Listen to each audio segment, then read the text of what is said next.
The bottom line is that, yes, everybody who works for me has to feel comfortable and know that at the end of the day, we're going to look at the results, and if the results are not there, if they are not producing significant gains for kids, then there is a chance that they won't be here in the long term. So it is really produce or else. Shouldn't it be? The pressure to show improvement has led principals to offer some extraordinary incentives. Have I got one? At Shaw Middle School, Principal Betts offered $100 to every student who met 3 conditions. Maintain perfect attendance in the days leading up to the tests, don't be tardy, and answer every question on the test, right or wrong. The test items that you're going to have to respond to in writing are worth 3 times as much as the ones where you select A, B, C, or D. And if scores improved, Betts promised to mark the occasion. He said then he was going to get a tattoo. What was your reaction? I mean, I was surprised. I don't know if he's really going to do it. I don't think he's going to get it. I mean, that's crazy. Principal Betts will not be getting that tattoo. Test scores declined, 4 points in math and 9 points in reading. Rhee says she expects big gains soon, but Margot Berkey is not persuaded. Her daughter is in high school. My daughter, for example, has spent nearly 3 full weeks of school on practice testing and being tested. So what do you do in a practice test day? Fill in bubbles? Exactly. Yeah. Come on. Yeah, I'm not joking. That's what you do. You take tests. You take practice tests. Berkey says there are better ways to raise achievement. You make sure that they read, you make sure that they write, you make sure that their vocabulary is enriched during that process. When an educational experience is rich and deep, then the test results come as a corollary to that deeper work, not as the focus of the work. What's your reaction to that criticism that the gains are not all that significant? Well, I think there's always going to be people who are going to try to criticize and try to sort of say, well, it's due to this factor or that factor. The most frustrating thing to me about that is the fact that people look at the academic achievement levels of our population of kids and assume that it has to be due to some other factor, some nefarious thing that's going on, as opposed to actually believing that the kids are improving. Rhee's leadership style has also come in for criticism. A recent federal report found that she has failed to involve the community on key decisions.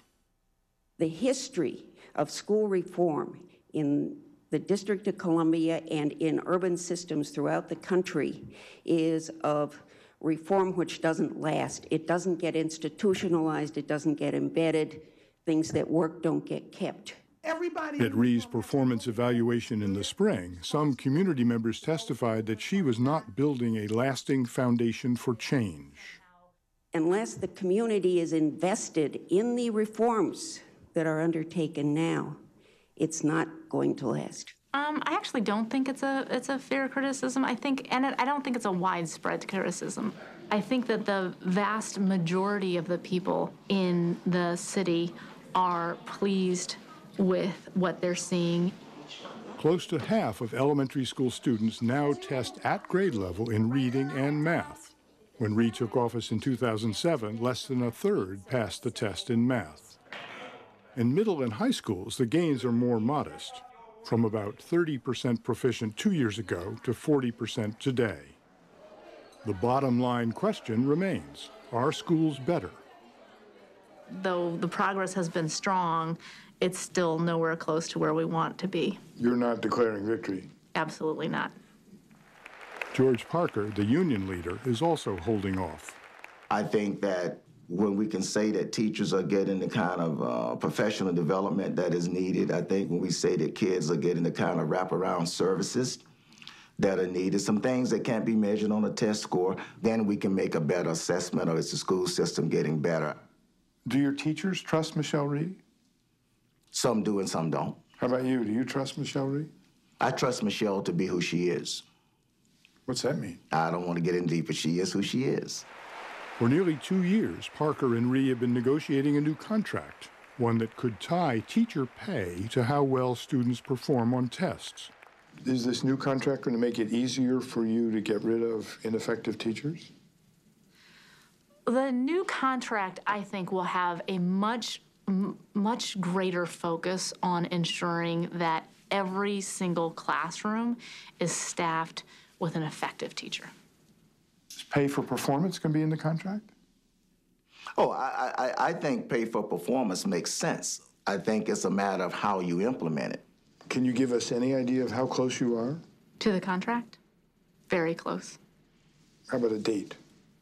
Well, the president and I have talked about really wanting to make sure that we start the school year with the new contract in place. So it could happen in the next few weeks. Hopefully. Rhee hopes to stay in Washington for 6 more years if Mayor Fenty is reelected. Learn more online, where you can find a link to John Merrow's Learning Matters website for podcasts and extended interviews with Superintendent Rhee and others. Just go to newshour.pbs.org.